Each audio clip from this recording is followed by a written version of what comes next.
And gentlemen, thank you all for attending this special Children and Young People's Committee, which also has alongside a call-in. First of all, we'll go for introductions so that people who are observing this live streaming will know who everyone is. So I will start off. I am Councillor Penny Jones and I am Chair of Children and Young People. Thank you, Chair. Good afternoon. I'm Councillor Peter Farley for St Mary's Chepstow and I'm the Vice Chair of this committee. Hazel Eilert, Scrutiny. Richard Williams, Democratic Services Officer. Sarah McGuinness, Chief Officer, Children and Young People. Good afternoon. County Councillor Liz Hackett-Payne, Cabinet Member for Education. Sharon Randall-Smith, Head of Service, Armagh County Council. Nikki Wellington, Finance Manager, Children and Young People. Yes. Bev Randall, Executive Head Teacher, Mountain House School and the Pupil Referral Service. Good afternoon. Gareth Jones, Chair of Governors at Mountain House. Mike Fowler, Parent Governor Representative. Councillor Maureen Powell, member of this committee. Councillor Martin Hickman, member of this committee. Councillor David Dovey, St King's Park Ward, Chepstow. Good afternoon, everyone. Councillor Simon Howarth.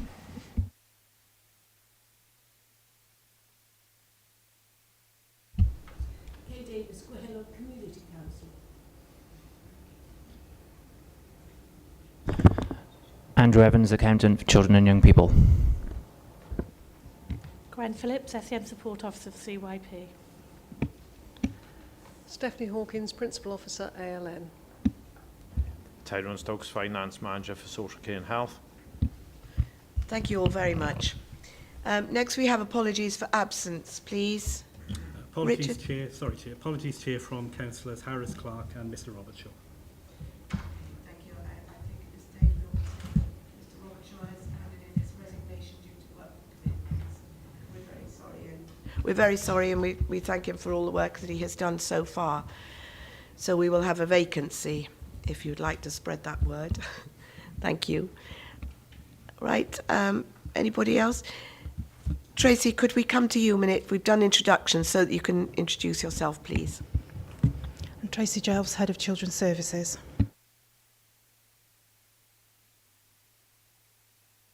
And Councillor Val-Smith has come in as an observer. It's all right. Thank you. Next, we have declarations of interest. I will declare an interest at this stage for item number 5 because I'm a member of the adoption panel, South East Wales, so the report is for that. I have spoken to the legal representative and I can stay as chair. I declare an interest, but it's personal rather than prejudicial. Anybody else have any interest to declare? Okay. Right, the next item on the agenda is the call-in, which we have called in relation to a proposed changes in the funding formula for schools, and specifically in regard to the funding for Mountain House Special School. And it went to Cabinet the 3rd of February. And we are looking at the second part of this report, which effectively talks about a £250,000 reduction in grant to Mountain House School. Hazel Eilert is going to speak first, the Scrutiny Manager, on the procedures. Thank you, Hazel. For those of you who may not have attended a scrutiny call-in meeting before, I'd just like to explain the process so that the contribution of all participants today is understood in order to fulfil the Council's corporate objectives of openness and transparency in decision making. The Council's call-in procedure is outlined in our Constitution and will be followed this afternoon. The special meeting of the Children and Young People Select Committee will consider as its first item of business the appropriateness of a decision that has already been taken by the Council's executive, a decision that has been called in by members of this Select Committee. This committee is not able to make a decision upon the funding formula for Mountain House School, but having followed the Council's call-in procedure can do one of three things. Firstly, to accept the Cabinet's decision. Secondly, to refer the matter back to Cabinet for reconsideration with reasons. Or thirdly, to refer the matter to full Council for consideration with reasons. The call-in procedure allows for members who requested the decision to be called in to speak first, outlining the reasons for calling in the decision.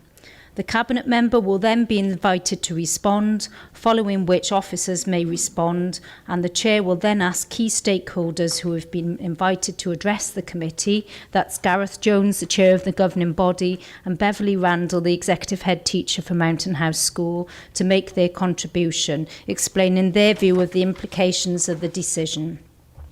The Chair will then invite the Select Committee members to ask their questions. There will also be an opportunity for any other elected members and the public to ask any questions prior to the committee considering the way forward. Only members of the committee and co-opted members with voting rights will be able to vote on the course of action proposed. The Chair will now commence the call-in. Thank you, Hazel. Right, at this stage I'd like to ask members who requested the first call-in to briefly outline their reasons for calling in the decision. And first I call upon Councillor Farley. Thank you, Chair, and I'm pleased to speak on this, and my name is at the top of the list. Can I repeat the scope of the call-in, which is not about the whole of the funding formula, which was what the Cabinet took the decision on, but only the second part of it, those points specifically relating to Mountain House School, and for which the documents show a school currently in deficit of £142,391 and facing a further cut of £250,000. I simply don't believe that the consultation comments that were made by the NASUWT and particularly the school itself were sufficiently taken into account when the decision was made. As far as I can see, the governing body, has been put in a very difficult position as a result of this decision made in their current circumstances. And all of this is against a background of apparent neglect of the school for the past few years in terms of keeping its funding in line with its activities, and also against a background that a strategic review of the school is due as part of the ALN review stage 3, but as far as I know, has not yet been completed. So those are the reasons, those are the main reasons why I wanted to see this called in. Other members may no doubt have similar or different reasons. Thank you, Chair. Thank you, Councillor Farley. Councillor Howarth, would you like to speak? Yes, thank you, Chair, and supporting Councillor Farley in his moments of giving reasons. There are a couple more reasons I'd just like to bring to the attention of the Select and members. First of all, number one is we discussed this in some depth at our meeting. I am really disappointed that the minutes did not reflect the discussions that took place. It's public domain there, if you want to go and watch it, anybody. And the Cabinet report did not reflect that we'd had deliberations and concerns. I, as a leader of a group, also brought to the attention of the Cabinet on that day, the Chair has noted for the Cabinet meeting, and that was rebuffed by the Cabinet also.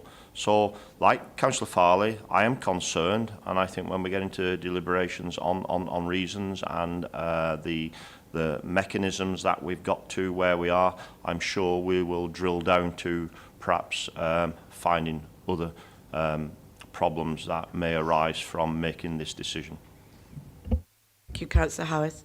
Any other member like to speak at this stage to do with the Select? Right. I'd like to call upon Councillor Liz Hackett-Payne as Chief Officer for Cabinet Member for Education. Sorry, to respond. Would you like to come in, Liz? Thank you very much. And I'm not quite sure if David was going to speak. David Dovey, did you? No, not at this stage. Okay, thank you.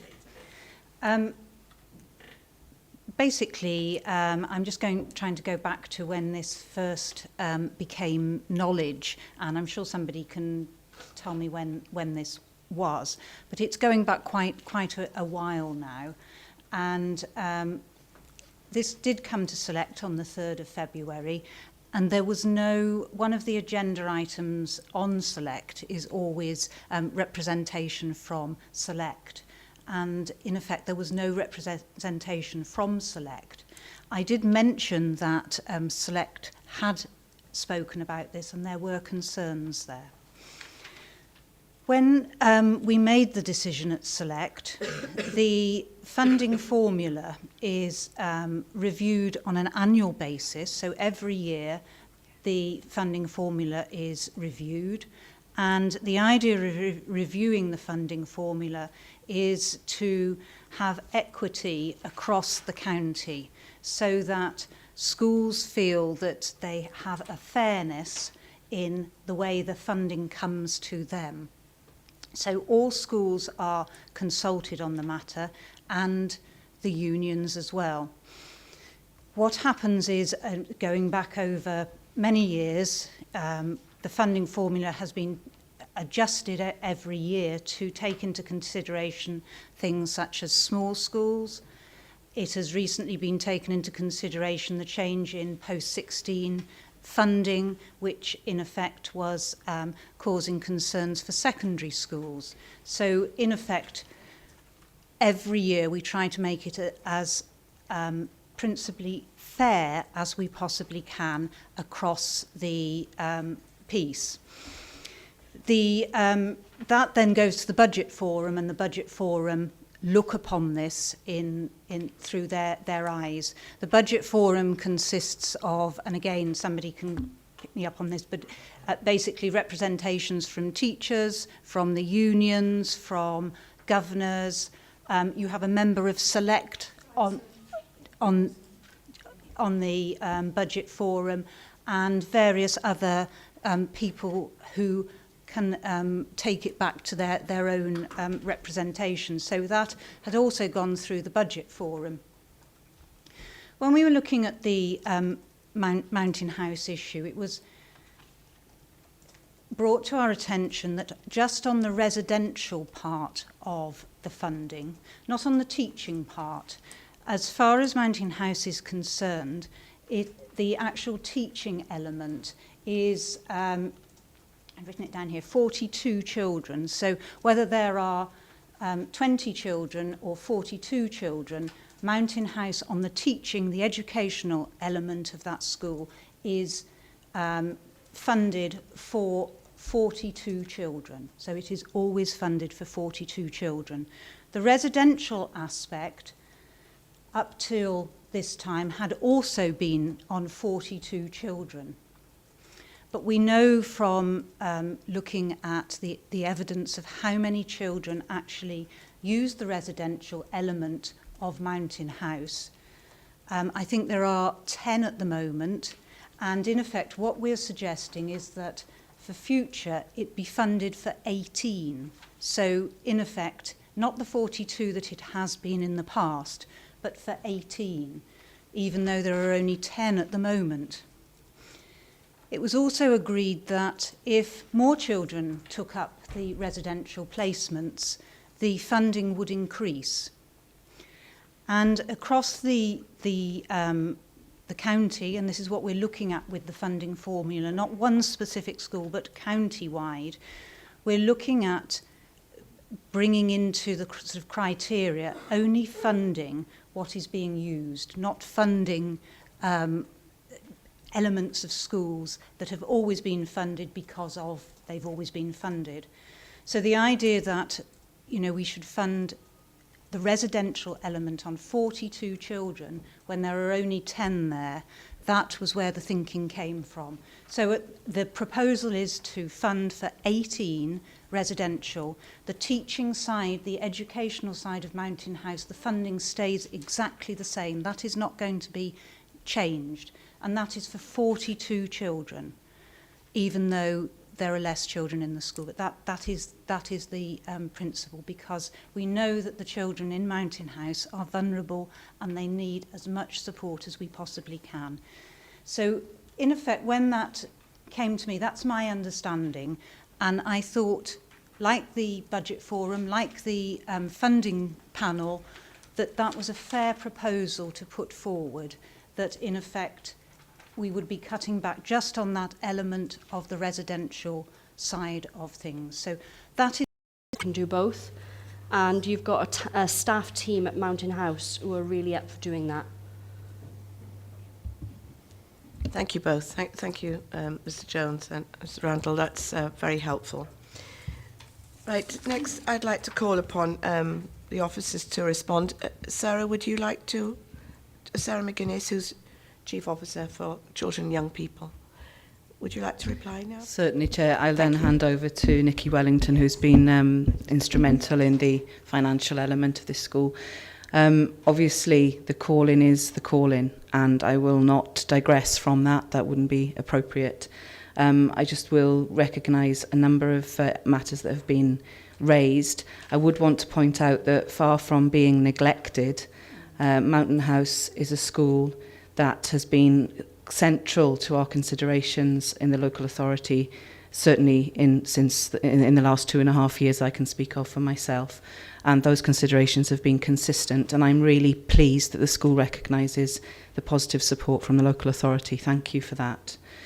In terms of questions around cause of decline of numbers, etc., I feel quite strongly that that's a matter outside this committee. That's not in relation to the call-in. And also I'd like to thank you for recognising and agreeing the need to review the funding formula as it stands. I'm also really heartened to hear that the school feels it can deal with the current deficit. And in relation to costs, I think that that's already been pointed out, that we are now in line with other local authorities where we weren't, and that was a significant move on the part of the authority and a very important one. I also recognise the work that's being proactively done at the school, certainly in the last number of weeks in relation to the executive head, and before that with the reconstitution of the governing body. So I'm actually feel very positive that we have representation from the school today, because that's a move in the right direction for us too. If I can hand over to Nikki to talk about some of the finer points of the formula, and I'm very happy to continue a conversation about anything to do with the call-in. Thank you. Nikki Wellington, who's Finance Manager. Thank you, Nikki. Okay, in terms of the formula for Mountain House, and we've touched on this before, the school is actually funded for staffing ratios, as you know. So whereas in a primary and a secondary school, if a pupil leaves, there is a significant reduction in funding. That's not the case with Mountain House. There would be a smaller reduction just on the age-weighted pupil unit, but there is that protection element in terms of the number of staffing. Again, just to re-emphasise that we were talking about the residential placements and not the teaching and learning. But I think more importantly, and I'd like to just talk about the recovery plan and the process for the recovery plan. In terms of the period of time, the normal period of time is a 3-year period. We have extended it for schools where we have seen a significant need to extend that, and that would certainly be something that, you know, as a local authority we would consider and work with the school. So again, I know it seems that there's the £250,000 cut from April the 1st. What we're saying is that that's we would look over a 3, 4, 5, whatever year period to recover that money and to work with the school to do that. That's probably all I needed to say on the funding, but just to re-emphasise again that it's the teaching and learning aspect that's actually would still be protected. Thank you both. At this point, I'd like to invite comments and questions from the select committee members, but I just got one question first. I think probably Sarah, have we any idea when the ALN review will be completed? Please. Yeah, thank you, Chair. We've begun stage 3 of the ALN review in terms of consultation around all our specialist placements, and completion of the ALN review. I'm going to need reminding on the actual date is that Sharon Randall-Smith, sorry. We are working very closely to be able to come up with final options by the end of April for consultation through the normal process. Thank you. Any members have questions? Councillor Powell. Thank you, Chairman. As it's more or less to do with the residential side of it, at the moment, you're saying that there's 10 there now, but there is provision for 18, and that 4 of those are from Monmouth and the others are from other authorities. Have we any idea what the forecast of numbers is going to be in the coming couple of years, you know, those coming up from other places, and whether they're Monmouthshire pupils, or are they going to be from other authorities whereby we have the money from the other authorities? Because it would have a bearing, wouldn't it, if we had any idea? Would we have any idea? Sarah, do you want to answer? I'm very happy to. We will always have general forecasts, but in relation to the specific nature of a school like Mountain House, it's actually impossible to know where a boy, and they are single gender at the moment, where a boy would be coming from. But what we do know is that historically, and we're not talking a few years, we're talking many years, that the placements in Mountain House are from outside Monmouthshire, which makes it even more difficult to forecast how many places may be needed. Thank you. Sharon, would you like to come in on that? Just really to add that we work really in line with Welsh Government views at the moment to ensure that our boys are returned to live within their own communities, and there is more of a move for that, for young people to live within their communities or with families in order to ensure that they are able to make the most of the community that they live in and take part in that sort of environment as they leave school and, you know, move on to further education or into work or whatever else they do. Any other members want to ask a question? Councillor Howarth. Yeah, I'm just going back to the Chair of Governors there, somebody who knows this school, been there for some time now, knows the mechanism and how the cogs work within that school, and I find that greatly appreciated that an explanation was given. I think it's very clear that we as an authority with the school, with the new head there, need to put something in place here to market this school, and I think that was very clear, and I think it's been very clear from this committee as well previously, that to make this school operate with mechanisms in place is very vital. I take on board that if charges are raised too high, we may lose the external children coming from out of area, which would be fundamental wrong for the school, because then we would have major problems. We wouldn't have that funding. I think we said 4 boys may bring in £250,000 to that school. That's a massive amount of money. So I would urge the Education Authority to perhaps look at a marketing scheme to put in place to actually drive the placements for residential up, which would currently cover the deficit and cover the shortfall that we're looking to take from it. It's quite simple. Another four people in there would actually solve a lot of problems and drive the school forward. So I'm really shocked, and I can't believe that actually we're looking to take something away, and I'm going off expert advice being spoken today, which would even bring the school further down into problems with deficits and funding. We'll be talking about it next year again. I don't want to be talking about this. I want a good news story from this for next year, for 17-18. And I think it's quite simple. And I think it'd be quite straightforward that we actually try and drive and raise the bar on the placements for Mount House.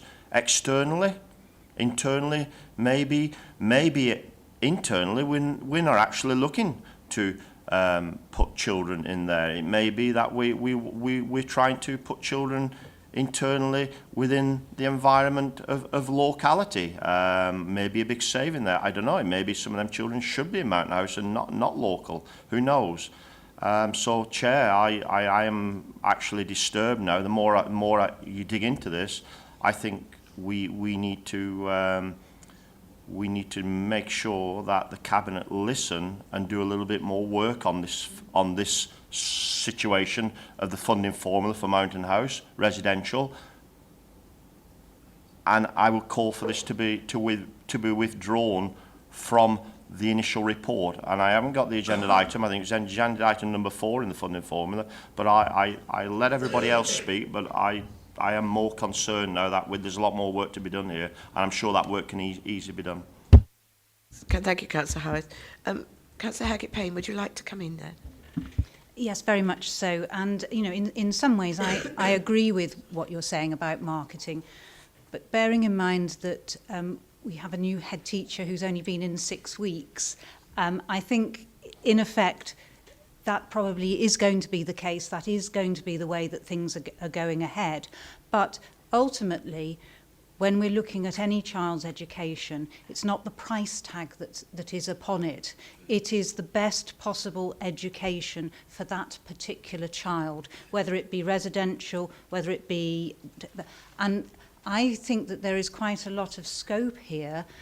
We have a new chair of governors and a new head teacher in this particular school, and I think that is the way forward. And both are very receptive and want to move the school ahead, as do the governing body. And I think there is great positivity there. Councillor House, do you want to come back? Just step back in there. Yeah, I've got no issues with the price tag, but the Chair of Governors made it quite clear that if we reduce 250 from their budget for the school with the new funding formula for residential, it's going to be very difficult for them. So there's got to be a price tag somewhere along the line with this. Because if we're going to do that, it means some of the boys are going to miss out. He's made it quite clear. So there is a price tag, isn't there? We can't say one thing and then implement something which would cause problems for other children. I understand where you're coming from, Councillor Howard. Councillor Hackett-Payne, do you just want to give that final retort? Just going back to that, we're talking about the residential element here on the funding, not the educational side of things. But he's made it quite clear to cater for residential, Chair. To cater for residential, to reduce the funding for that, whether you've got 10 in there or 18, you've still got to pay for a housekeeper. You've still got to pay for. I mean, it's not rocket science, is it? Mr. Jones. Thank you. Sorry. Yeah, do I want to put my head on the chopping block? Not you, sorry, I should have been careful. I think really the point I was trying to make is we need time. There's been a new governing body, we've revised the management structure of the school, we need some time to get progress. You can't achieve everything in 6 months. And that, I think, is why I said the preferred option will be, by all means, reduce the funding by the 250,000, but preferably from April 2017. Give us a year's grace. Thank you, Mr. Jones. Councillor Farley. Thank you. I mean, quite rightly, we can't, in this meeting, anticipate a decision by whoever this committee decides to send this back to. But in the spirit of late-night negotiations in Brussels and elsewhere, there does seem to me to be potentially the basis for a workable deal on the table.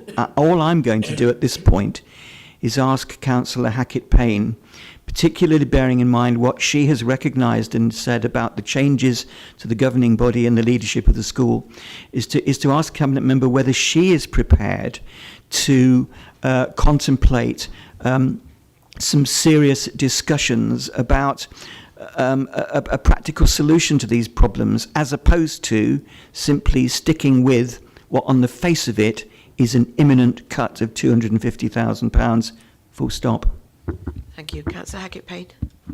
Thank you very much. And I've got my bicycle clips on, by the way. No, what I was going to say was that I've come here to listen, as have the officers, and I know that this matter's not being taken in any way other than seriously, and I appreciate that, and I appreciate the school and the Chair of Governors and the concerns of Select.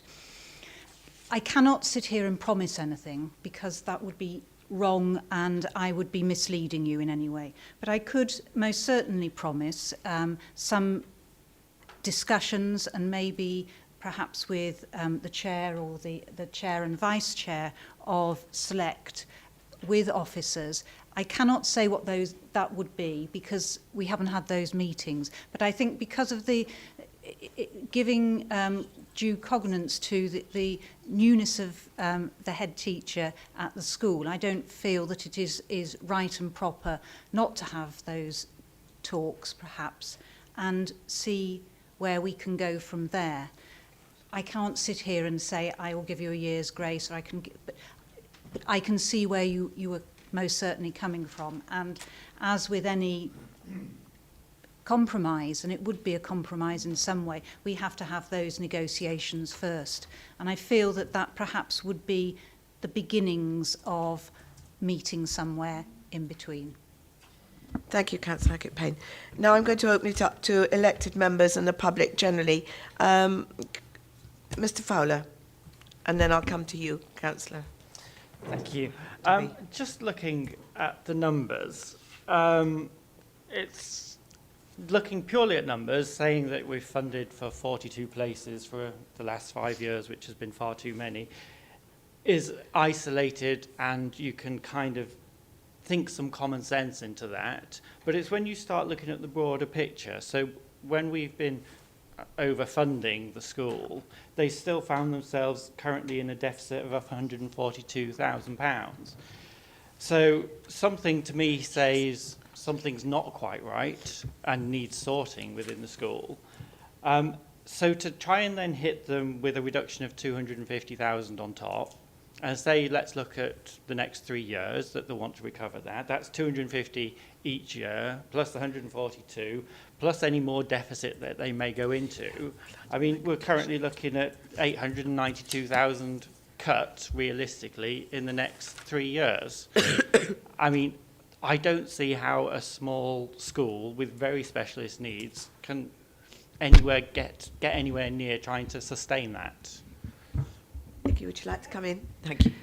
The current deficit, without going into too much details, part of that is one-off costs that occurred to the school and will not continue going forward. So although they still have to recover, they're not incurring those costs on an annual basis. So had those costs not have happened, we would have been in a much more favourable position than we are currently. In terms of the 3-year recovery plan, sorry, in terms of the 250,000, yes, that is a cut to the school budget, but you know, that as we've talked about, that would be over a period of time for the school to find those savings. I still just wonder, though, how that school will look 3 years down the line, having saved 800,000, nearly £1 million out of their. Yes, sorry, it's the 250, but they'll have the 3 years to recover that. It's not 250 every year. It's over the 3 year period. Councillor Dovey. Thank you, Madam Chairman. I don't know whether I have to declare an interest of some sort, because I was past chairman of the governors at the school. The one thing that struck me when I came in and when I read the report was that two things at this time. One is we've got a new governing body, and I understand. Councillor Dovey, can you just put the microphone a bit closer to you, please? Thank you. We've got a new governing body, and I understand that they come full of ideas, experience, and ambition for the school. And I think we should grab hold of that as if it's some sort of lifeboat, because the school definitely needs that. I agree with everything that Councillor Farley said with regard to the funding, and I think to implement funding anything like what is being proposed is well, to say, I'll be kind and say it's going to be counterproductive. I have thought for some time that the school actually, as we've had the churn and change of staff in council here and elsewhere, the knowledge of the school and what it does and should do gets less and less. There is a tendency, I believe, in fact, I arranged with the head teacher at one time to come into the council chamber here and sit down with him and have all the officers that were involved in any way with the school come and speak to us about their knowledge about the school and what it is all about, because it is seen as a comprehensive. It is put in that sort of straitjacket, or it was then. I hope it's different now, but let me just say what my concerns are, and I hope they will be taken in that spirit. One of the problems was, when I was a chairman, we could see problems coming over the hill because South Gloucestershire were building a place of their own. And they were very good customers of the school. They appreciated all it did. They shared information with the school. There was a great bond between South Gloucestershire and the school, and it prospered because of that. We even understood to a large degree about the opportunities that were open to us. One of the things was, of course, for it to be co-educational. I know that was a bit of a leap, but I think at that time, Councillor Mr. Andy Keep, who had been looking at it before Sarah's arrival, and also we were looking at things like Asperger's, where people needed special treatment for that sort of thing. So there were things on the cards anyway. We also arranged to have people from other counties into the council here to tell them about the school, because believe it or not, people didn't know. So we did that. And we also put together marketing materials, including a CD of the school, for it to be promoted. It is a unique school, and I think it could have a really good future. At this time, when the Assembly is looking to compress things, make counties work together, we have a unique opportunity, I think, with this school to go out and sell the unique benefits of it. But we've got to make sure we've got our ducks in a row in being able to provide them. I am worried that the uniqueness of the school is not going to be appreciated. I think things started to go wrong, and he isn't here to defend himself, but I will say it anyway. When at the last meeting before I resigned as chairman, or just after I resigned as chairman, all the governors came in for a special meeting to see the way ahead with the director at that time, whose name was Mr. Andy Keep, and he didn't even bother to keep the appointment. I think, Councillor Dovey, that we're looking, relating to the cabinet now rather than historical facts. I know that is historical, but it does symbolise some of the issues with the school, and I don't think you can ignore those issues because the school is now where it is. We have to make sure we don't relive the past. Thank you. Thank you, Councillor Dovey. Would any officer like to come back at this stage and with any comments? No? All right, then we will go forward. The question, I am really concerned. I mean, whichever direction we take from today, the three directions, yep, the Cabinet member made it very clear there that there may be some manoeuvring. But that manoeuvring will have to be done with a new report. You know, I mean, if wherever we go today, the decision will be yes or no, or wherever it goes. I am really disturbed that we now can manoeuvre, perhaps. Would it not be in the interest that if there is manoeuvre to be had, I mean, these discussions we're having, I mean, we need to be very clear of direction, and I'm really concerned now that if we, which the problem is I don't have an open mind now, because if manoeuvring is to take place, there's only one manoeuvring that can happen, isn't there? I think the word manoeuvring can be misconstrued, but Councillor Hackett-Payne would like to come back on that. I was just going to say that I don't think I mentioned the word manoeuvre at all. I think discussion. Manoeuvring, because whatever word you put it, there may be some compromise. Mainly because the circumstances have changed, which I've said we have a new head teacher there, which wasn't there at the beginning of the process. So I think, and a new chair of governors as well. I think if nobody else has any comments to make, that we can conclude perhaps, and the committee can think of the way forward and discuss the way forward as from this point. I think we all acknowledge as a select that there is a need for a reduction in funding, obviously, as has been acknowledged by the Chair of Governors, Mr Jones, and I believe Randall. And we're not disputing that. I think really that our main worries are that the ALN review, stage 3 review, is not yet completed, and we've been told that it's not likely to be completed before April. And, you know, this could have, as you pointed out, Mr Jones, a great effect on the type of staffing and what have you that has to, you know, be reduced.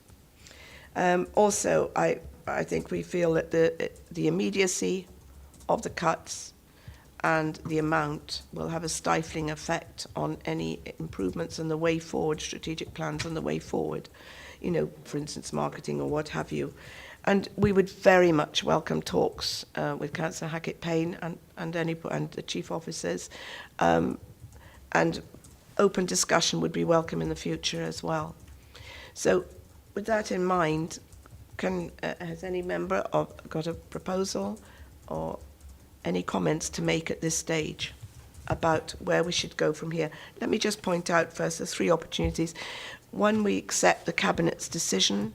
2, that we refer the matter back to Cabinet for reconsideration with reasons, which I think we've established, and or refer the matter to Council for consideration. Has anyone got a proposal on the committee, please? Can I begin by suggesting what we don't do? I suggest, from what we've heard, we don't suggest that this goes to full council. It's fairly clear that further down the track, some of the things that have been mentioned today will need to go there, but they're not this particular matter. Very conscious that we could, with a bit of an outbreak of goodwill, leave the thing in the air, and part of me wouldn't be averse to that, but I would like to see something tangible coming from this. So I'm just suggesting that we do actually ask Cabinet to consider phasing the reduction and phasing it alongside managing the deficit that there is already, and to do so in the way that Councillor Hackett-Payne suggested, with the help of the school itself, as represented here. Perhaps you kindly mentioned Chair and Vice Chair of this committee, and of course the officers. But so we're not sending it back saying, you know, this is nonsense, think again. We're actually saying there is a constructive way forward that we would encourage you to note and to act upon. Thank you, Councillor Farley. Has anybody a comment to make? Yes, Councillor Hackett-Payne. It's just a point. I do think we need some discussions, and I would want those discussions before it went back to Cabinet. So I don't know if that was how you'd... The sequence is entirely right from what you've just said. So the first step is to get those discussions underway. But I think, do we not, for the sake of completeness, need to have some note for Cabinet from today about the outcome of the call-in, even though it doesn't fit neatly with the normal criteria? We got a constructive way forward that we need to record, which Cabinet needs to be aware of, but obviously there isn't any detail to go back for Cabinet to consider until those meetings have taken place. So if we can square the circle in some way there, then that would satisfy my point, I think. Yes, I agree. Councillor Howarth.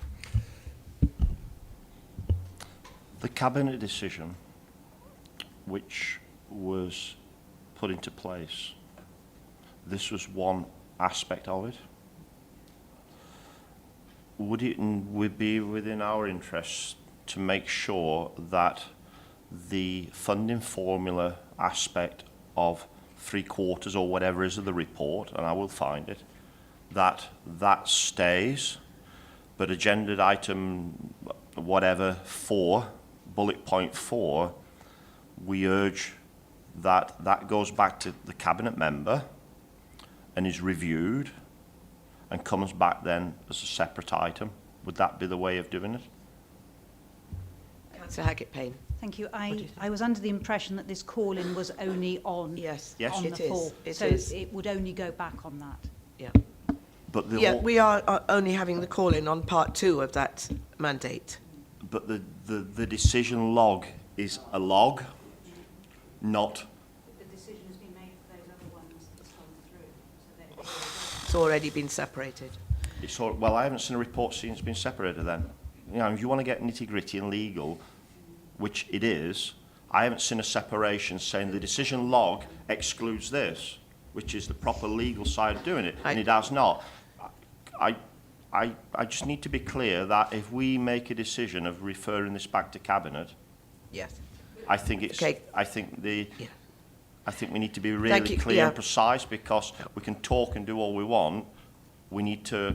I think the decision. I think my view is we need to look at Cabinet need to revisit this, and it's very clear. And I will not accept it go back and nothing happens with it. Councillor Powell, do you want to come in there? I'd like to second the procedure that Councillor Farley made, that we have the discussions and then it goes back to Cabinet. That's what you said, wasn't it, Councillor Farley? Can I just say something? Yes, but we need to. But the point is that we record carefully whatever. Yeah. Yes, we're going to find out, Councillor Howarth, okay, about that, definitely, about the separation, the legalities of it and what have you. All right, I promise, yeah, that it's minuted and it's going forward. And I think from now on, we must, start to conclude. We've spent an hour on this and we've got the rest of the meeting to carry on. So I think we ought to wind this up. And I think we've got 3 ways forward: accept the Cabinet's decision, refer the matter back to Cabinet for reconsideration with provisos, and refer the matter to Council for consideration. So, Councillor Farley, you proposed, did you not, part 2 of that? Yes, I think I did, in effect. So, refer the matter back to Cabinet for reconsideration. Can you restate your reasons? Thank you.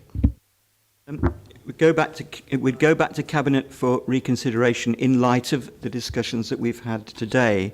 That means that the committee makes a formal conclusion to the call-in so far as it is concerned, but it recognises that there is a deal more work to be done before Cabinet is in a position to actually put, shall we say, fresh figures on the table.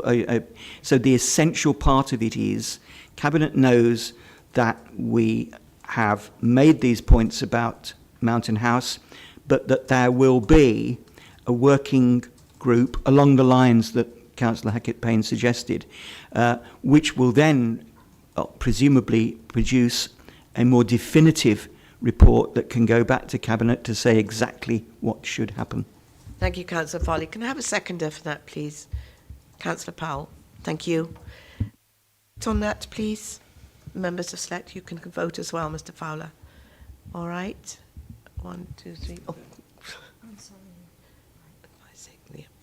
Okay. Simon voted. Okay, yes, he just put his hand up and down very quickly. Thank you very much. That's unanimous. Thank you. Then it will be taken back. At this stage, I'd like to thank you all for coming. Thank you very much, Mr. Jones and Mr. Randall. It was very helpful to have you here. Thank you to the officers who've done all the work in the background and for everyone who's participated. At this stage, I would suggest a short break, and I mean a short break, 5 minutes max, please. Okay, thank you.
Is Tyrone coming down then as well?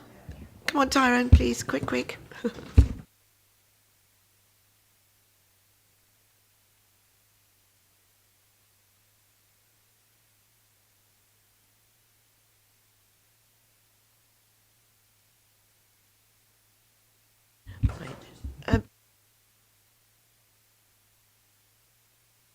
Thank you.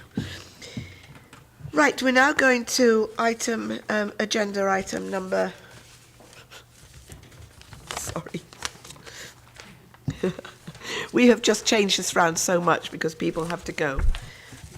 Well, the next agenda item, I think we can say, can't we?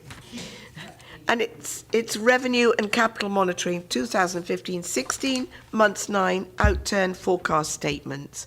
And Tyrone Stokes and Nikki Wellington are going to present it. And the purpose is to provide us with financial information around month 9.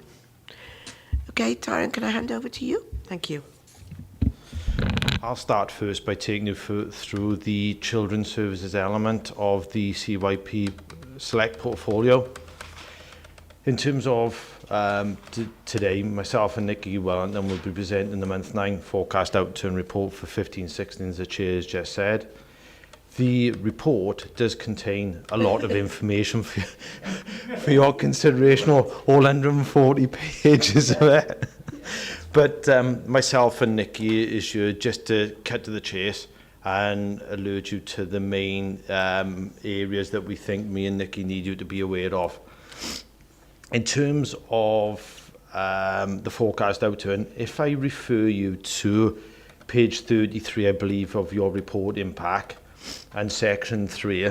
Sorry, I got a cold. Sorry for sniffling. And the table contained within 3.1.2. Okay, it is page. Page 33, did you say? Is it 33 or 33 or 39, depending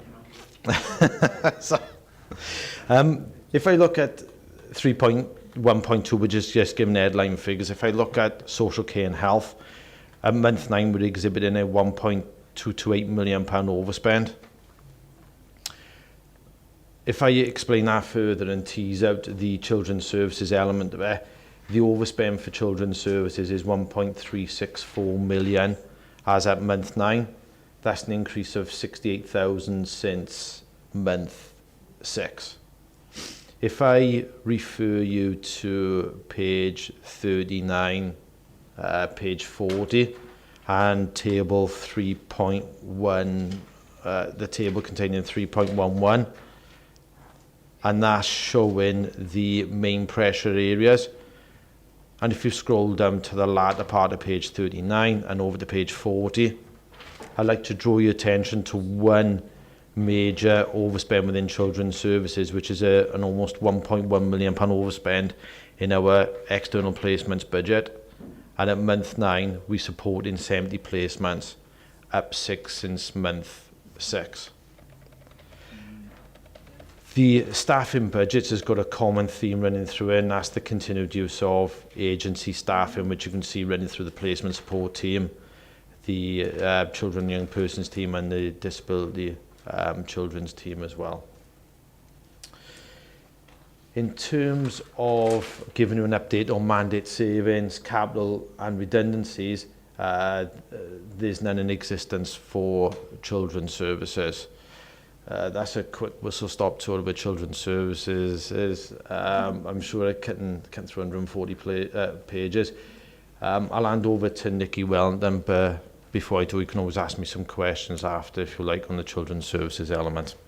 Thanks, Nikki. Thank you, Tyrone. Nikki? Thank you. So if we look at the central side of CYP first and then move on to the schools afterwards, the directorate at month 9 was £140,000 overspent. That's an improvement of 57,000 since month 6. Just running through the main variables, the individual schools budget, this is the element that we hold centrally, was 115,000 over. A lot of that relates to protected salaries. So again, that's where staff move into different posts rather than have a redundancy, and therefore their salaries are protected for between 2 and 3 years. We also saw the rateable value in one of our secondary schools increase. As a local authority, we are responsible for the rates, and therefore we paid for that. And there's some professional and legal costs within there as well. In terms of additional learning needs, pleased to report £152,000 under. We discussed earlier in the meeting about the price increase for the recruitment income, and that's helped to that underspend. There has been some offset on that in terms of the in terms of the contingency fund for pupils placed in our schools. Early years, we are seeing a saving in early years of 42,000. That is due to lower take-up of placements in our non-maintained settings. So again, this is something that we fund on a pupil place, and we've seen a lower take-up of places in our early years non-maintained. Finally, youth. You are aware that youth was facing a £200,000 mandate. There's been an improvement of 26,000 since month 6, but they're still over by 111,000. The ESF grant, European Social Fund grant that Youth Service will be receiving. We were told at the time of this report that we'd be receiving it from the 1st of February. Unfortunately, that has now slipped to the 1st of March since writing this report. So that's another pressure for the Youth Service at this stage. Just very quickly on capital, the approved budget for capital at month 9 was 51,351,000. We have slipped into 17-18, 36,041,000. That is, the majority of that obviously relates to the 21st century schools. So the new budget for the current year is 15,310,000, and we've spent 15 million, or we are forecasting to spend 15,200,000. So that's the capital. I'll happy to take questions and then move on to schools if that's as members want. Can I just ask about youth services, European social funding grant? How much would that be for, hopefully, when it finally comes?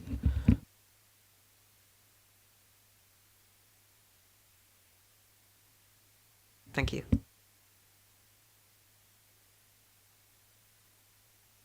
Same one, really. I'm looking at the, well, in my version, it's page 42. I think it's the bit you've just taken us to, talking about the ESF grant starting when it now will, Community Education Youth General, yes? Yeah.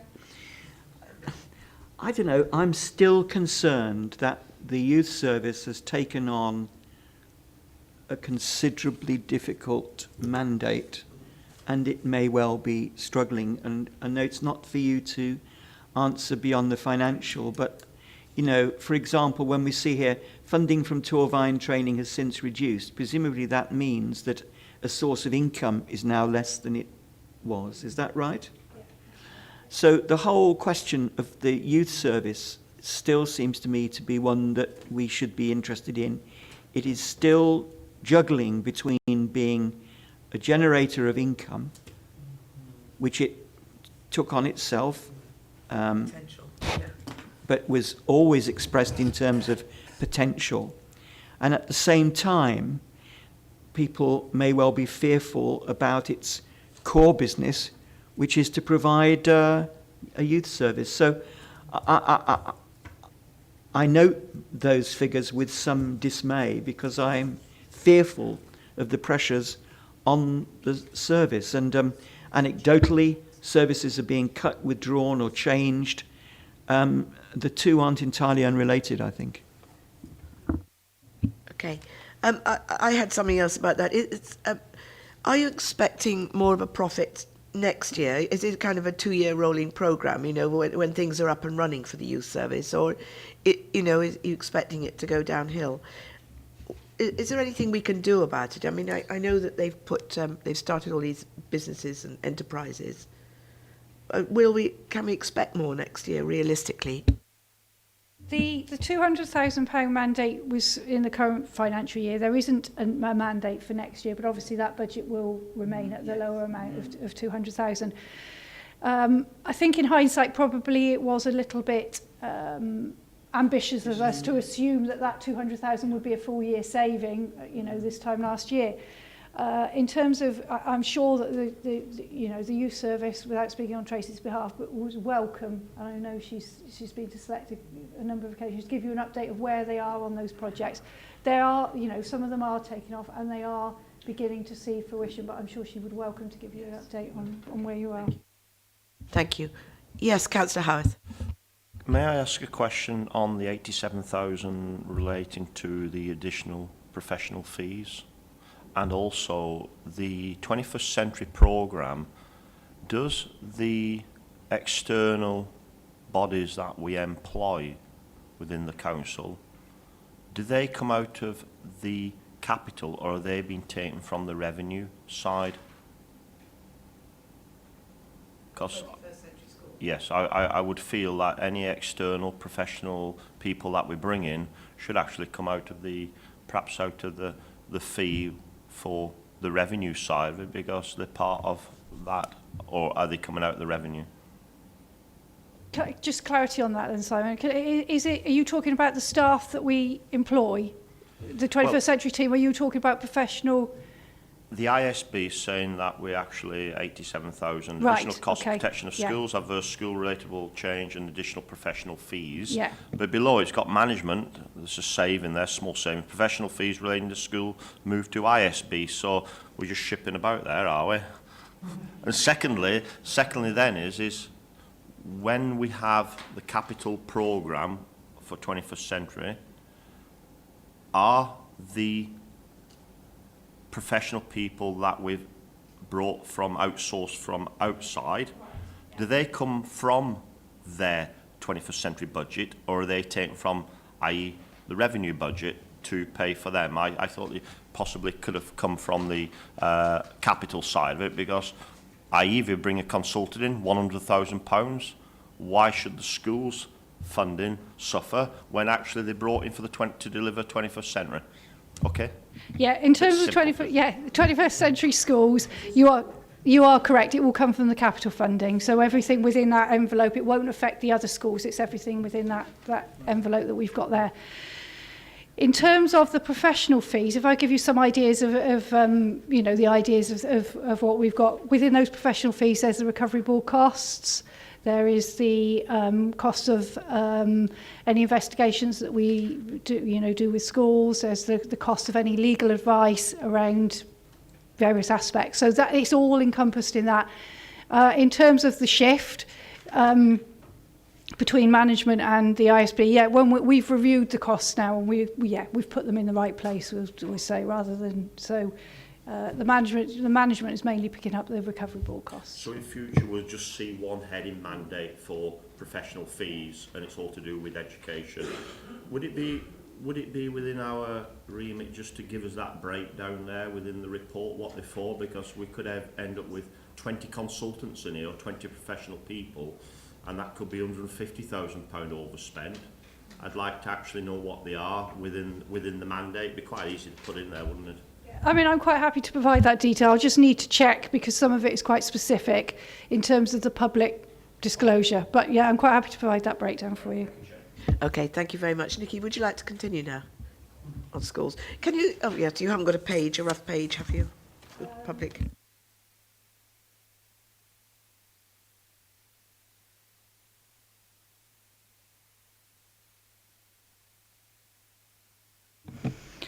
Okay, in terms of the schools, we're forecast to have 649,000 in reserve.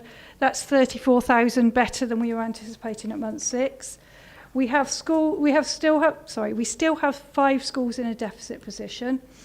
And unfortunately, since month 6, 3 of those schools have increased in their deficits.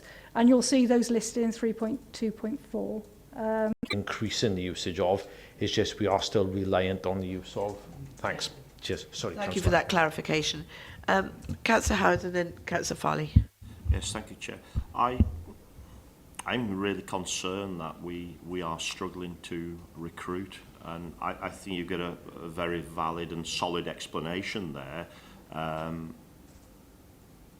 I know everybody else out there, if we have increases and the demand is increasing through all sorts of legislation and all sorts of things out there, which I won't go into, but everybody's in the same boat. And it's, for me, my feeling is this is so important that we do implement what we decided to do to bring in a new team and move it forward. It's so important as well, reference to the Estin, that we try and take this forward, because there's a bigger picture with all this. So is it that we just aren't simply paying enough? They must be out there. I'm really, so if it's not that, we've got a long way to go then in trying to take this forward, and we don't have a lot of time. This is how I look at it. I mean, you don't have a lot of time, so we are going to have to rely on agency, and I it does concern me that it could be another 18 months really, and we actually haven't got a full complement of what we want there in 18 months in a day of somebody's life who we need to be there is quite scary. And I think we need to, you did say, Senior Officer, that you will be coming back to us with a report, but it does concern me, Chairman, that we're still where we are, and we're relying on agency, and the costs of that. Is it that we bite the bullet and we go out to the marketplace with a different benchmark, a different I won't say pay scale, but whatever they call it. Yeah. We go out there and test it, and test it quite urgently. Thank you, Councillor Howard. That's good.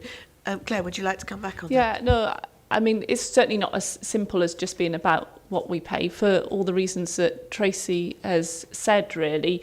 Working in frontline children's services is a hugely challenging job. There's a trend within the workforce, the social work workforce, to move across to agency because of the rates that people can earn there. It's obviously different, different terms and conditions. You don't get your sick pay, you don't, get your local government pension scheme that you get working for the local authority, but the basic rates are very, very attractive for a lot of younger social workers. We've got to absolutely focus on making Monmouthshire County Council the employer of choice if you work within children's social services. But we have to do that in a planned way. I can't sit here and say that one thing will make that difference. I think a number of things need to come together to make that difference. Looking at market pay supplement is one of them. Looking at a programme around bringing in newly qualified social workers is another. Working with, and there's been some good successes in bringing people back from long-term sick into the workplace recently, making sure that that we're retaining people within work, either that they're not going off sick, or we're managing them and supporting them appropriately to bring them back from sickness, and that we're not losing and have attrition of our social work workforce to other authorities is critically important. So all of those things need to come together in a workforce plan, really, which is what we're working around: the right training and support and development to our frontline practitioners. And those things do take some time really to come to fruition, and to see those levels of agency come down. As Tyrone has said, it's not that agency numbers are increasing at the moment. What we're seeing is that we're having to keep some of them on a little bit longer than what we'd forecast. That's what's impacting in terms of the budget. What's impacting in terms of the service is that mix between the permanent workforce and the agency workforce, and that's really critical to everything within our improvement plan to redress that balance. Thank you, Claire. Councillor Farley. I'd just like to echo and support what Councillor Howarth has said in particular, and I welcome the possibility then that a little bit further down the track we can actually have a look at this as a committee. But the use of agency staff isn't necessarily per se a bad thing. It just has consequences. And one of the things that I've always got at the back of my mind, and I'd ask the question, are agency social workers in the same place as sometimes nursing people are? You often, some hospitals employ their own people who work for them less than full hours for additional hours as an agency person. In other words, is there an overlap between agency staff and our own or other authorities' staff, or are they clearly identifiable groups? Do you see what I mean? Because where it gets iniquitous is if you're actually employing your own people, but through an agency. Tracy, would you like to come in? Yep. And I think what you're talking about there, Councillor Farley, is that in health you would have bank staff who would be called in to assist on a ward when a ward is busier. A couple of years ago in Monmouthshire, we, prior to me taking over this post, we had a team of peripatetic staff for that very purpose.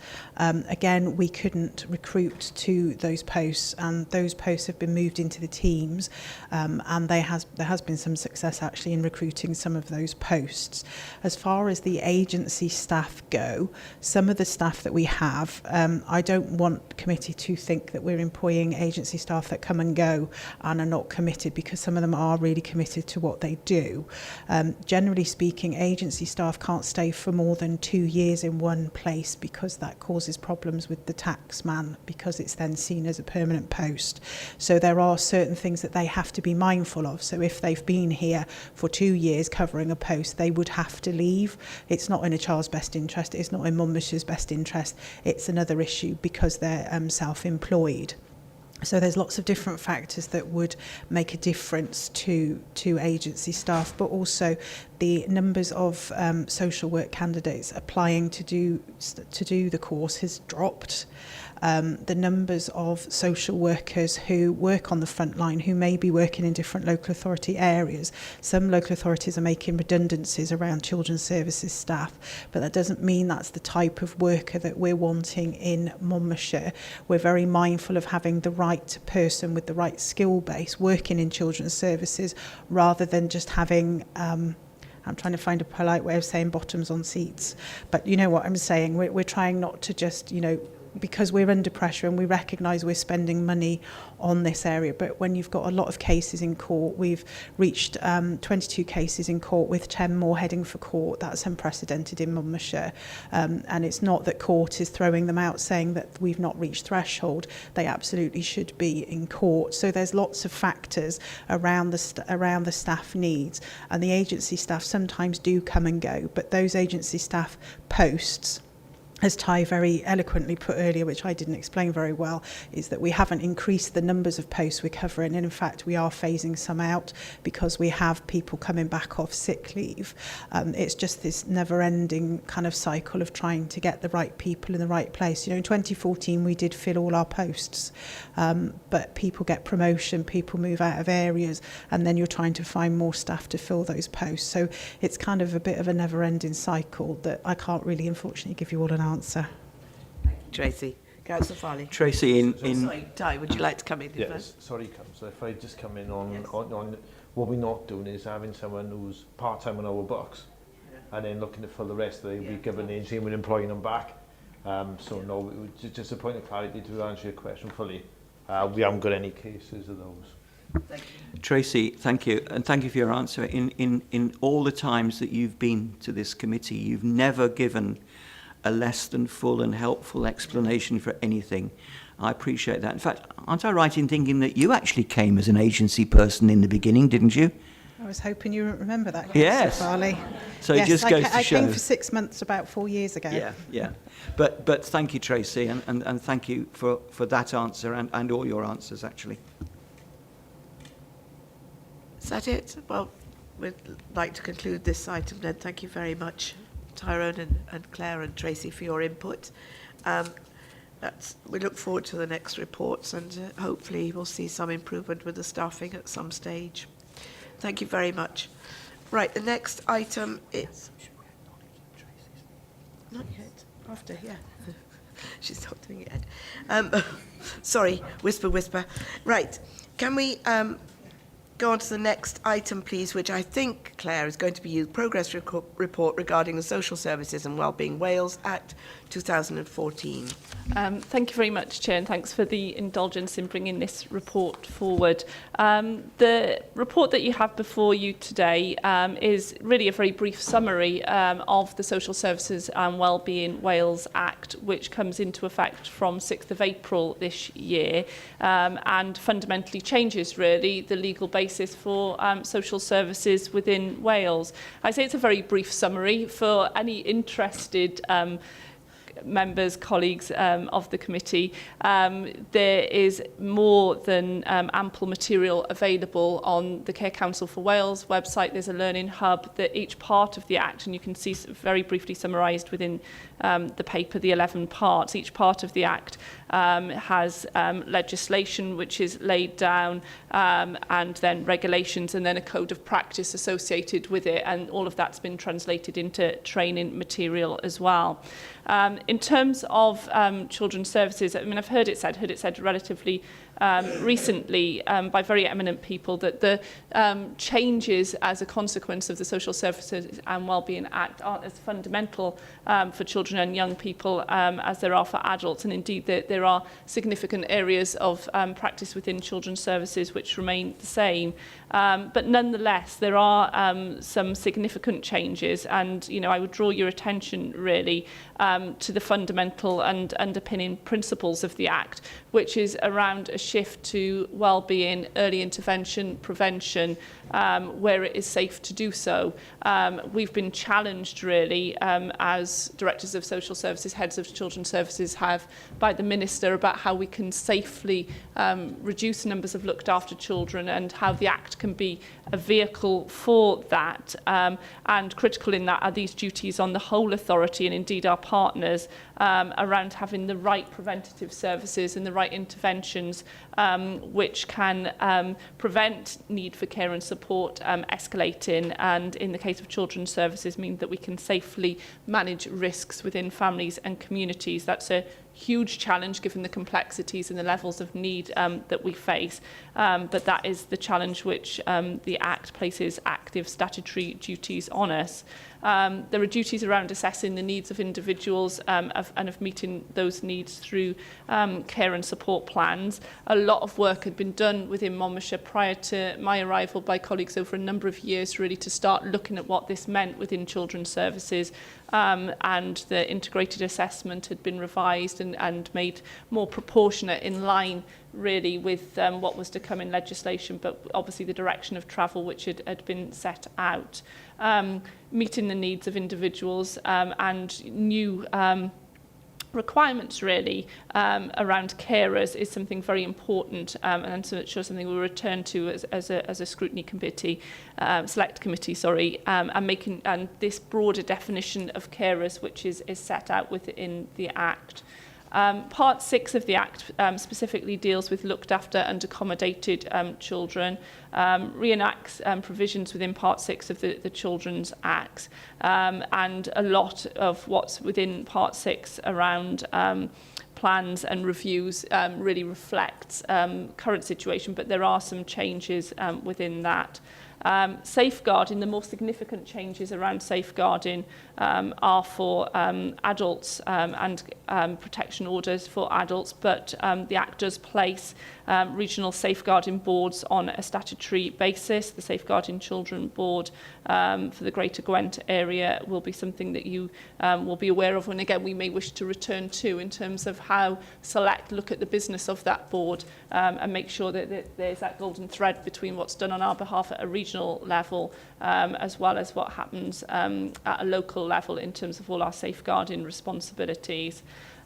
Social services functions set out in Part 8 of the Act. There's specific guidance there around the statutory role of the director, but also Welsh Government will have a ability to intervene within social services departments if they feel that that we are not performing at the level that we statutorily are required to do.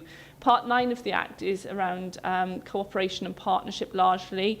Again, the Act is requiring and putting on a statutory basis regional partnership boards, and we will be bringing a report through to Cabinet shortly about the construction of those boards. But it also requires us to prioritise integration in certain areas, and you'll see that one of those areas are around the needs of children with complex needs and carers, including young carers. Complaints and representation, that section has been, or the legislation around those have been updated. And then part 11, there is a part of part 11, if I put it that way, which is of particular significance to Monmouthshire, which is around the secure estate, both in terms of adults within the secure estate, i.e. prisons within Monmouthshire, but also our duties around children within a secure estate who we may have placed right across the UK. In terms of implementation, it's an incredibly busy time at the moment.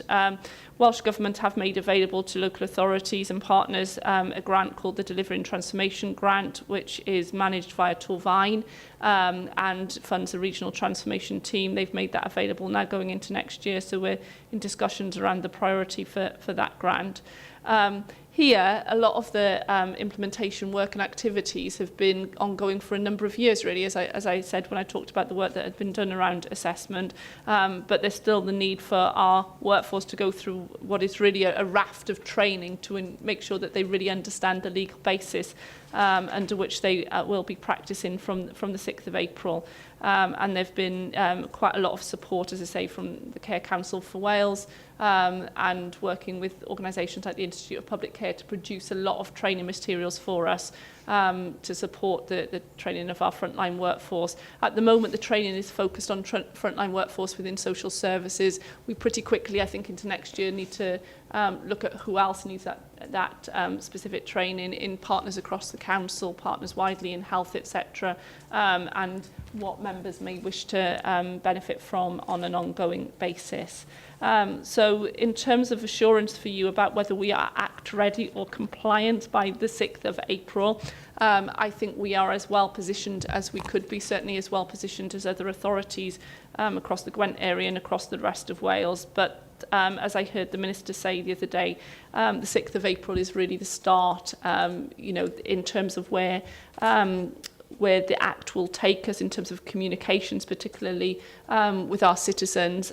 This is, a really changed mindset going forward, and something which I think, really is a significant change that we need to keep coming back to.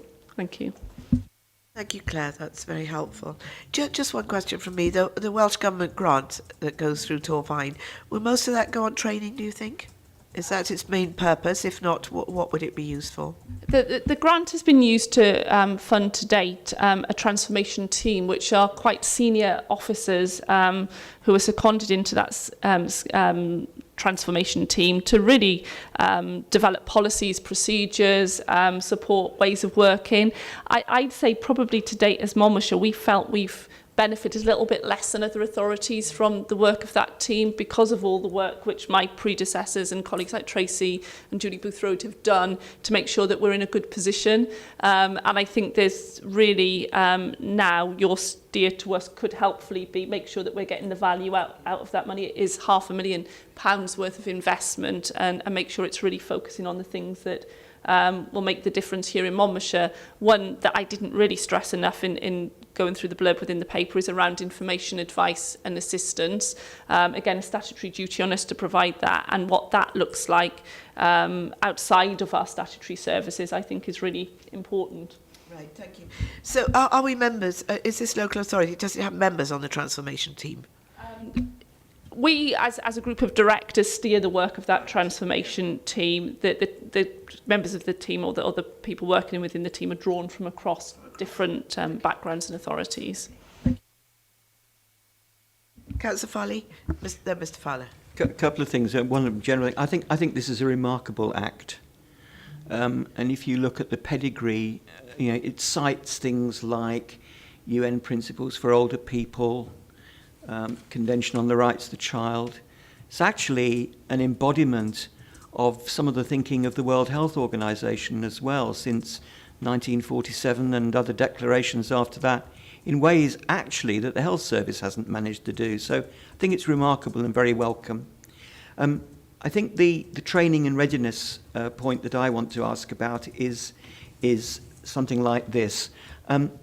When we looked at this in Adult Select, we were able, some of us, to take advantage fortuitously of a gathering of social services folk, people from projects and other agencies. I think it was at Lanishan Village Hall, wasn't it, Chair? Yes, it's which was a really good event because it gave us as members an opportunity to engage with people on the front line, and you could actually hear in the way they were talking and the things that they were sharing that they were getting ready for all of this. And I just wondered whether there's any possibility of something similar for the children's side of things. It doesn't have to be identical, but it was a chance to really get alongside people and also give them some recognition and encouragement in a modest way ourselves, I think. Yes, Tracy. I think it goes back to some of the discussions we had following on from recommendation 10 of the CSSIW report about engaging members more with frontline workers, and Jeff Burrows, who's obviously the lead member, has spent some time with staff in children's services up in Mega, and he just sat and talked to different staff. He just kind of wandered around and had a cup of coffee and talked to various members of staff, and he said it was a time that he really understood what the staff were doing and why they were doing it, because there are different regulations between adult and children's services, and I think the staff would be very happy to if members wanted to go now and again to kind of see work in action. Obviously there's things around confidentiality and those sorts of things, but to be honest, our staff are very mindful about that. But it would just be interesting to get a bit of an understanding of what's coming through the front door, how the systems work for looked after children, what the differences are for children with disabilities, and then I think it makes it much easier then to understand all these legislative changes when you're actually seeing it on the ground. Yeah, I totally agree. It was like a marketplace. That's an excellent idea, Tracy. But really, to save your staff of people going in and out, perhaps it could be an open afternoon. A couple of hours where people are standing around. You can go to each part and put the whole together. It really was helpful from the adult point of view, and it would be helpful for all members, I think, of this. Yeah, they would be more than happy to do that with you. That's an excellent idea, Councillor Foley. Thank you. Thank you, Tracy. Right, Mr. Fowler. Hi. So just reading through your report, you've asked that the Select Committee will need assurance and that robust processes are in place, and you said April is just the start of it. So what are you going to do to satisfy us that it is in place and that we are ready and yay, let's go? I think what we will need to do and agree with Chair and through the work programme for the coming years to make sure that there are regular monitoring reports around where we are against implementation of the Act, which come back, and particularly around specific elements of that. I would think an area that you need to have particular interest in would be about wellbeing prevention and early intervention from a children's point of view. I think adults have taken a particular interest in terms of community coordination, but there is probably more to do to articulate what that model looks like in children's services. The information, advice and assistance, I think, is another area where you would probably want to have a more detailed look into exactly what that looks like within the children's services context, and then continue, as you do really, to scrutinise where we are in terms of fulfilling all of our statutory duties, particularly around looked after and accommodated children and safeguarding. Those are critical parts of the Act. Yes, some of it is less change probably than we're seeing from an adult perspective, but it's really important that you continue to scrutinise that we're doing what we need to and are legally compliant, but most important that we're getting the right outcomes for children and young people as a consequence of doing what we should be doing and doing the right thing and doing it legally. And overall, how ready, are there any areas for panicking, of panic, are we ready overall, do you think? Yeah, I'm not panicked at all about the Act. That there are things, as we talked about in terms of the workforce within children's services, about the fact that our numbers of looked after children have increased quite significantly over the last year, which are causes of concern, but that's not as a result of the Act. Those are things and complexities which we're trying to manage. In terms of the Act, I think we absolutely just need to keep our eye on the ball and not be complacent, which I know you won't allow me to be. Very much. Anybody got any questions? Yes, Councillor Hickman. Just one thing, Chair. Thank you. I see a grant's been awarded of over $500,000 for the first year, but what's going to be ongoing? The forecast of costs for us, or will there be further grants, please? Tyrone is left, but he has done a bit of work to look at some of the costs which are consequential of the Act. The Act is, you know, as Councillor Farley has said, really, fantastic in terms of the underpinning principles of it and what it's trying to achieve and the aspirations. From a professional point of view, this shift that we can do more if we invest upstream in preventative services is where we've been heading really for quite some time. But at the moment, all of our resources are tied up in the most expensive services. So taking that shift and making that shift is really a very big challenge for us. Now, in terms of, very specific costs associated with the Act, there are some which relate to the adult side around respite charges, some very, very specific things, an active offer around advocacy. We've budgeted for that in children's services, but not on the adult side. So there are some risks around that. There's something called When I'm Ready, which brings a particular cost pressure to it around care leavers and their move on accommodation, which again, there's no specific funding stream coming down from Welsh Government to fund that. So the money which Welsh Government are giving through the Delivering Transformation grant is money to help us get ourselves ready and transform and have the policies, the procedures and the training that we and our partners need. It's not to actually implement the Act. When it's clear that the Delivering Transformation grant is only for one further year. When that comes to an end, we don't know what will become of it, but there's some very specific duties within the Act which don't have particular funding streams. The answer back is always, and the resource impact assessments, well, if you don't do this, you'll continue to provide more and more care and support for people, and that will cost you more, which is true, but it's how you make that shift from that culture of lots and lots of support to a more preventative model when you've got all your money tied up in one place. Thank you. Shall we bring this to conclusion now? Well, thank you very much, Claire. We were asked to consider the content and of the report and to be satisfied that the local authority is ready for the implementation of this Act. And I think, from what you've said today, that we're certainly nearly there, if not there. And we look forward to a progress report at some time, as well as welcome the idea of participating in an open afternoon with, say, Children's Services, which would, greatly enhance our knowledge of what goes on. So thank you very much, Claire. Thank you. And please give our apologies to Paul. Right, the next item on the agenda, and the last one, is... Chairman, yes. May, before Tracy leaves us... No, she's coming to... Oh, right. Poor Tracy. Everybody's trying to get rid of you before the time. I thought you were disappearing. Yeah. Don't Quickly. worry, I won't let Quickly. her go. Although I haven't got any flowers under the table, but there we are. Right. No, well, it's not going to happen, I'm afraid. Right, next item is item 6 now, scrutiny of the performance of South East Wales Adoption Service, CWAS. This was written by Blaenau Gwent. It's a report produced by Blaenau Gwent, I should say. Services, and Tracy is going to present it to us now. Thank you, Tracy. As Chair's just explained, this is a national adoption service is now in place across Wales, and as a result we are required to inform you of how the national picture looks.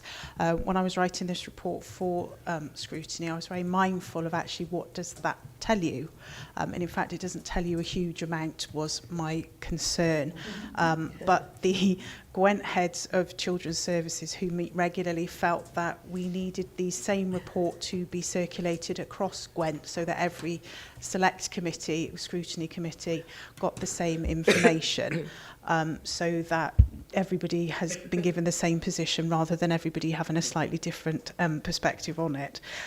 So if I just go through my very brief overview report and then you can ask me any questions. So the National Adoption Service has been in place since April 2014, and today's report is a part of the requirements of that. The report from Blaenau Gwent provides the background and context to the service and provides the data from the national perspective. And it also advises really a note of caution because it is quite a new service, and this is the first annual report that they've done. It means that the data isn't as good as we would like it. We're having to comply with yet more performance indicators around adoption, and it's about getting that data that's of a use far wider than just kind of a data on a national basis. It's been able to sort of detail that data down into local and regional requirements. The local experience since SUAS, which I think is possibly what members might want to hear, has been really very positive. And we've seen an increase in focus on older children, because adoption often brings along with it that it can only be very young children from babies up to kind of 5 years old. But what SUAS has been able to do is actually increase the numbers of older children that could be considered for adoption, as well as those more complex, either with complex needs or complex in the basis that there might be sibling groups that are required to be adopted. And so that has been quite impressive to have that in place, because before that we were all doing things 5 different ways and not being able to pool our resources. So it's been much more effective, I think, over the last couple of years around that. There's a table there at 3.5 that just shows you the adoptions and how much they have gone up recently since 12-13, where we only had 1, and that has really shown an improvement. There is a note of caution really around those numbers for the committee, in that if there are children coming into the care system who are not young children or whose plan is not for adoption, then obviously they won't go through this SUAS process. So it all depends what age of children are coming through and what their plans are from court, because we'd obviously have to comply with that. Of note as well at 3.6 is really the psychology support around the pre and post adoption that we get through SUAS has been very effective to moving children on and settling them into their adoptive placements. And we found without that kind of pre and post work has been really, you're more at risk of losing some adoptive placements. We talk to children about this being their adoptive and their forever family, but we do have adoptive placement breakdowns, which causes significant trauma to the child. So overall, from a SUAS perspective, we are in a very good position across the region. And I think it's just to sort of say really that if you go down to 0.5 on that report, what we contribute isn't a huge amount in the grand scheme of things, but again, we don't have large numbers of children being adopted, whereas Newport and Caerphilly, they have much higher demand and so contribute more to the service than we do. There was obviously some discussion at the management committee over the past few months about increasing, and we've said no, there are no further resources. From a Mummershire's perspective, the service manager who has responsibility for adoption on a regional basis is part of the Links group and also attends the committee. And the head of children's services up until this week has also been involved in those meetings as well. So we have good representation, we have stable representation and are able to give the Monmouthshire picture. I don't know if you wanted to ask me any questions about the Blaenau Gwent report, but please do. Thank you, Tracy.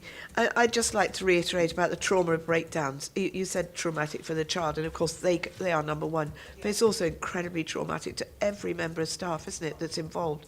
It is probably one of the worst things that you can see. So, yes, I do agree, and it's nice. Very hard, very, very hard. I've been involved in a couple recently. Anyway, any questions? Yes, Councillor Howarth and then Councillor Farley. Yes, thank you, Chair. And to be honest with you, when you get into the report, yes, the start of it, but more you get into it, I think it's actually a good report. The breakdown of Wales and the regions, etc., and to give that data as well, I think is actually a good. It's unusual, but it's actually a good report, and it's readable. It's not what's the word? When you see some reports like this, you'd say they're a little bit, they're not as gloss, whatever. But I think that's really readable, saying there's so many people looking for to adopt and the breakdown of it. So I'd say I'm not going to be with the Blaenau Gwent side of it. I'm not going to take, but I think that some of the concerns for me in here is there are more and more children who are becoming on the register. That's a major concern. But we've got more and more people as well inquiring. So that is a good factor. If it was increasing and less people were looking. But the one thing I'd like to ask you about is the children over the age of under the age of 8. There's concerns in the report saying that over a certain age people aren't looking or aren't interested. How will that be addressed? Or because that is a major concern, because children at that age are going through the next stage of life, key stage 2 in school. So how do we, as the board, how are they anticipating to drive that one, to look at that one? Is it cost, or is it just people don't want children? There must be a reason behind it, because they would have done the surveys to find out why over the age of 8 people don't want to engage in probably looking for adoption. Tracy would like to. Yeah, what I was mentioning before, Councillor, is that I'm talking about SUAS now, not as a national response, but in SUAS we have had quite a lot of work being done around those older children, and my position, and therefore what I've been explaining to staff, is that an age is a chronological number as far as I'm concerned, and the need for a child to have a forever family is over and above whatever age that child may be, and we should give them the same opportunities. I think there's kind of a historic kind of notion that if you're adopting a little child or a baby, whereas they've now kind of moved that on and that thinking on. So when they're targeting recruitment and assessment of adopters, they talk much more widely than a baby.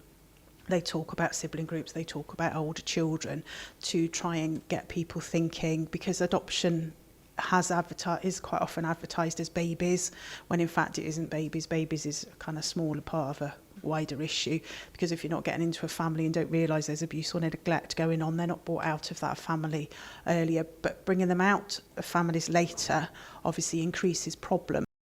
And there was quite a lot of discussion, probably about an hour, around the nuts and bolts of the data and how we can make it more effective. And if it is that we're lowest, why is it? So that's being looked at as well. But I can't give you an answer at this point other than to say yes, it is being looked at. There's been discussed, at meetings I've been to, and it's all to do with the time framing, isn't it? And it's not a very good system. Also, there's quite out of date data now, but it is being looked at, but they don't think it is an issue. They think it's more technical, don't they? Right.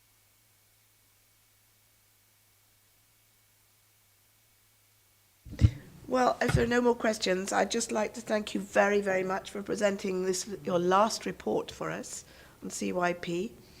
And we've just, a recommendation from it is, as you have stated, more Monmouthshire-specific data in the future, please, because that would, perhaps Blaenau Gwent, in producing a generic report, could also include specific data for each area. But that's agreeing with your comments. But we'd like to thank you so much for your reports, for all the hard work you've done, for what you've done to children's services, and for your standard of reports, which have been fantastic. So, and we wish you well in the future. And I'm sorry I haven't got a bunch of flowers or anything for you, but I will see you before you go. Oh, that's nice. Well, we wish you well, all of us. So thank you so much. Thank you.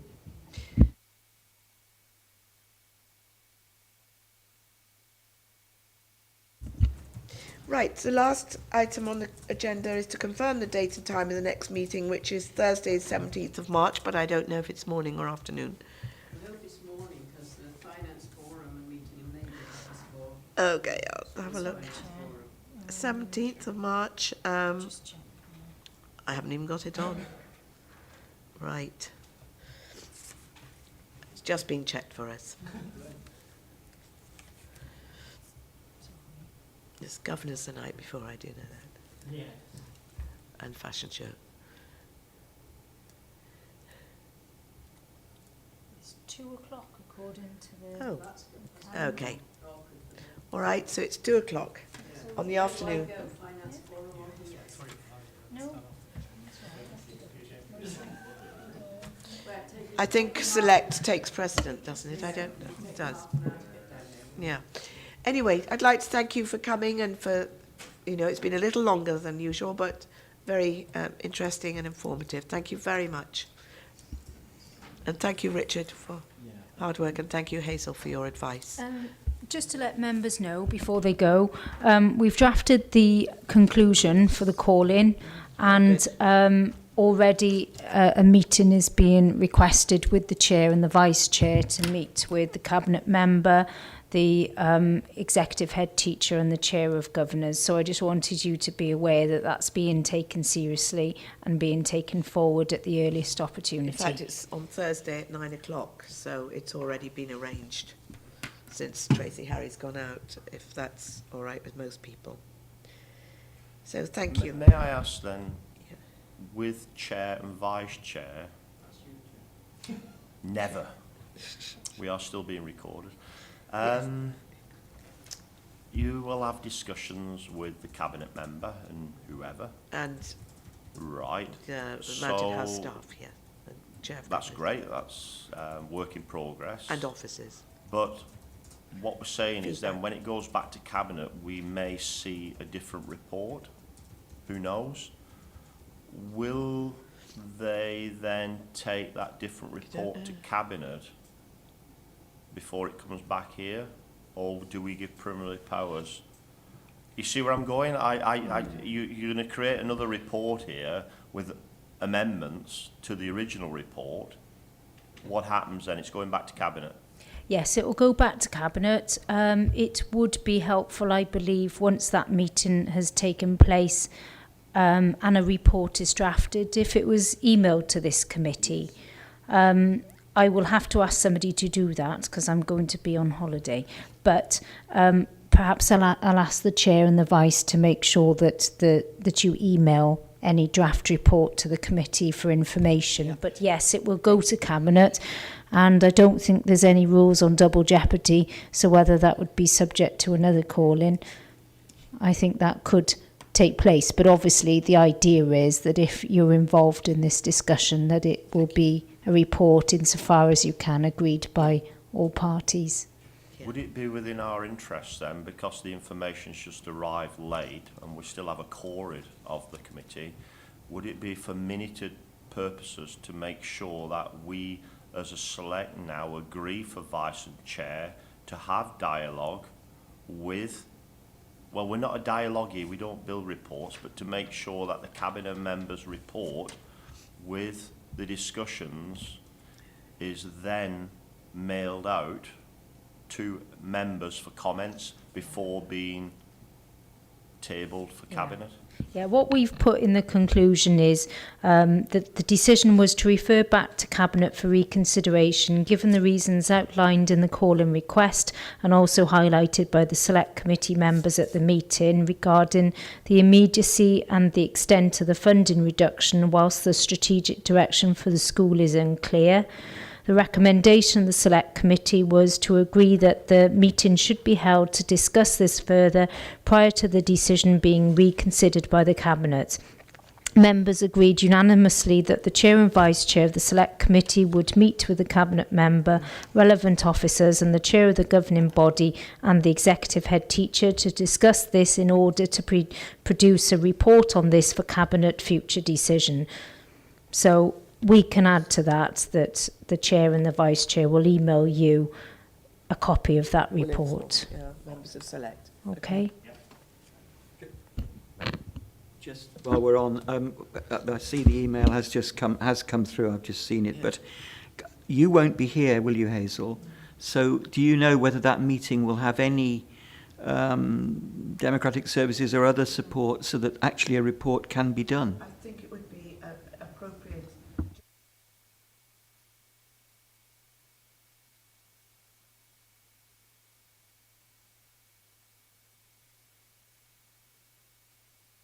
if some sort of appropriate officer support could be requested, I think I would sleep more easily at my desk tomorrow. I'm feeling the sense that officers will be involved in this meeting, such as Nikki, because Nikki was the report author, so obviously Nikki would have to write a report. So yes, it might be felt that there'll be enough officer present without needing it minuted as such. I would be perfectly happy with that. Just need to be clear that if there is a report of some sort, which is a product from that meeting, that it's clear who will be People can putting it misconstrue together. or take a different viewpoint of different items, and I think it needs to be identified. I'll draft an independently. email to the officers I know with they're the busy. committee's conclusion, and I'll say that you would like that actual report to be Yes. drafted following your meeting, and then for you to be sent a copy and it to be emailed to the rest of the committee. Thank you. We understand how busy Democratic Services are, but I think this is a really important one-off.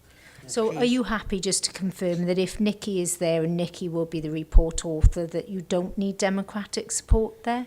Or if she is happy to do that, well, that's I'm her content. role. She would need to rewrite a report. That's I'm her quite happy with role. that. I am. I don't want Okay. to add to the workload. I don't think it would be a role for any of us, No, even no, if I no, was present, to write that report. It's a report No, she that has to, Nikki I would be understand. writing. Are you Okay. happy with that?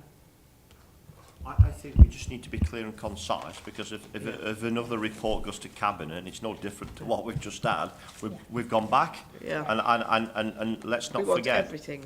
let's not forget that we as a committee had a meeting and discussed this, Yes. and that didn't make one bit of No. iota to the Cabinet. No. Yeah. So I think it's making sure that we still Yes, we'll need make sure. commitment of what they're going to do with Mountain House with this £250,000. Okay? If indeed there is any change. Yes, okay. Thank you very much.